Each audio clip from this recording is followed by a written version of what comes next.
Welcome back. The topic for today is race condition. Now, race condition is a part of the overall topic process synchronization. So, what we are going to cover today is race condition and critical section. The very first question that comes to our mind is what is process synchronization? दो process को sync क्यों होना चाहिए? So, I will take a simple example to explain this. There are two people, let us suppose, and they enter a room. और room में एक ही chair है बैठने के लिए. Now the two people will automatically get in sync with each other depending upon what is the situation. अब वो जो सिंगल चेयर है वो रिसोर्स है और दो पर्सन उसमें बैठना चाहते हैं. बट यू नो दैट अगर उन दोनों में से एक थोड़ा यंग होगा और एक थोड़ा एज्ड होगा तो यंग वाला ऑटोमेटिकली स्टेप बैक कर लेगा so that the age person can sit. Similarly दोनों में से अगर किसी के चोट लगी हुई है तो जो ठीक है पर्सन वो ऑटोमेटिक दूसरे वाले को अलाउ करेगा टू हैव अ सीट. दोनों में से एक लड़का है एक लड़की है तो the boy will allow the girl to take the chair. Similarly there might be a situation कि एक सिस्टम में दो या दो से ज़्यादा प्रोसेस एक ही डेटा को मॉडिफाई करना चाहते हैं. Then if they are not synced with each other the ultimate value of the data might not be consistent. वो जो डेटा की वैल्यू आप एक्सपेक्ट करते हो वो शायद सेम ना हो. We will take an example to understand this. Let us suppose that there is a variable counter whose value is 5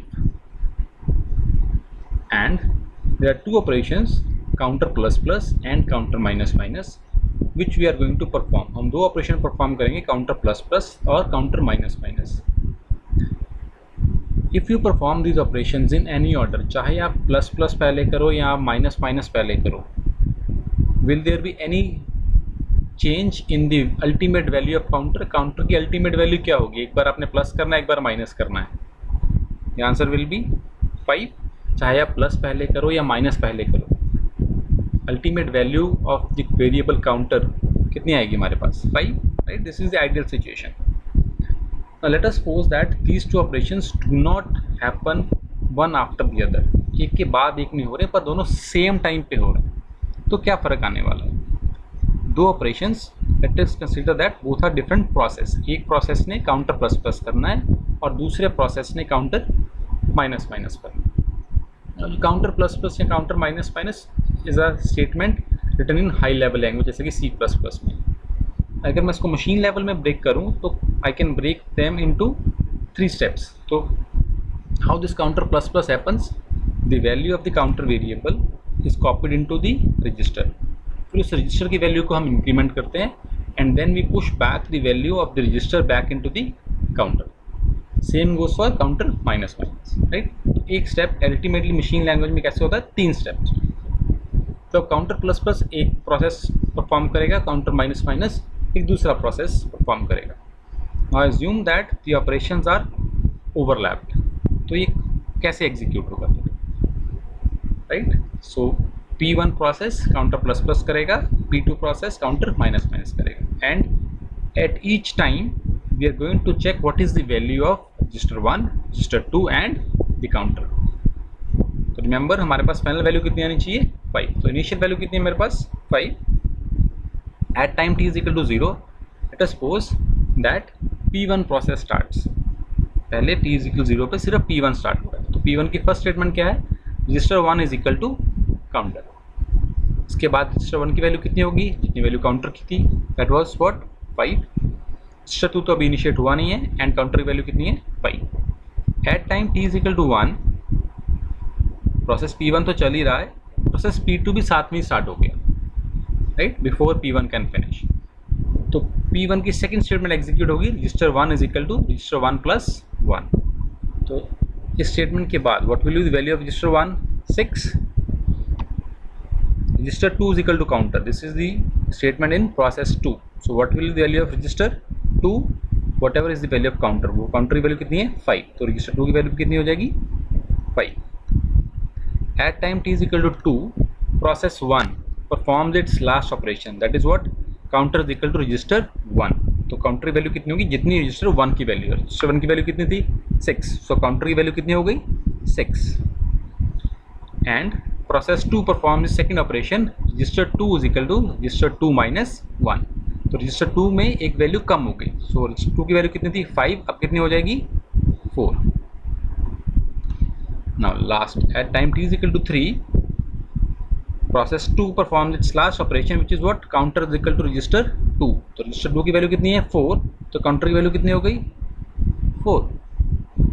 so what is the final value of counter 4. Surprised, value कितनी होनी चाहिए थी 5. So there is no trick into this, आप एक बार दोबारा go through कर लो, right.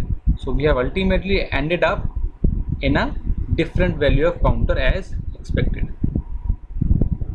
Okay, now if you just reverse the operation, अगर आप P2 को पहले स्टार्ट करो और P1 को बाद में स्टार्ट करो, then what would be the value of counter 6. You can just execute the operations और आप देखोगे कि वैल्यू इस पर 6 आ रही है. तो हमने देखा अगर वो दोनों ऑपरेशंस पैरेलल चल रहे हैं, ओवरलैप कर रहे हैं, तो जो फाइनल वैल्यू है काउंटर की वो एक्सपेक्टेड वैल्यू नहीं आ रही, या तो एक कम आ रही है या फिर एक ज़्यादा आ रही है. This situation is called race condition.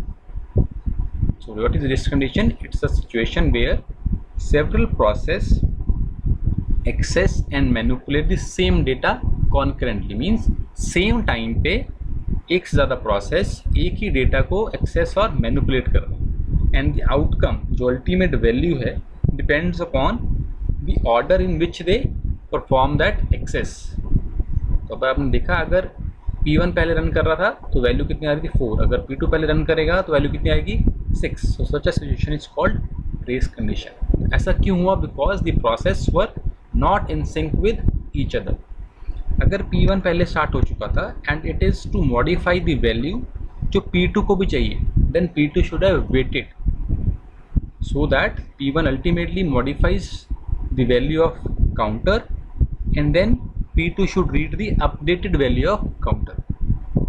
Answer गलत क्यों आया? because P2 ने काउंटर की वैल्यू को एक्सेस किया जो अभी अंडर मॉडिफिकेशन थी. अगर वो उसको मॉडिफाई होने देता तब कोई आंसर में इशू नहीं आता. So this is the problem with process synchronization. अगर वो प्रोसेस सिंक्ड नहीं होंगे तो मेरा अल्टीमेटली वैल्यू जो है वो डिफरेंट आएगी as expected. Now what is critical section in this and what is critical section problem? So critical section is that portion of the code in which a process may be changing variables, updating a table or writing into a file and so on. In other terms, critical section वो portion है आपके code का जिसमें कोई process किसी एक resource की value को अपडेट कर रहा है. फॉर एग्जांपल अगर आप ये कोड देखो, सो नाउ कोड में तो बहुत सारी लाइनें होती हैं, 1000, 1500, 1 lakh, 1 million lines of code can be there in the program, but you don't modify a shared variable or a shared resource in all those lines. हम modification shared variable की सारे क्लाइन में नहीं करते, वो कुछ एक पोर्शन ही होता है. For example, in this code, the shared variable is only this. Modification is happening only here, C++. So only this portion is the critical section portion, whereas this is non-critical section. This is non-critical section. Okay. And what I want that no two process should be in their critical section at the same time. If we can ensure this, अगर हम ये ensure कर दें कि कोई भी दो process same time पे अपने critical section में नहीं है, then the process will be in sync with each other और race condition वाली problem हमें नहीं आएगी. Last point, what is critical section problem? Critical section problem is to design a protocol or to design an algorithm which ensures that no two process are in their critical section at the same time. तो critical section problem क्या है?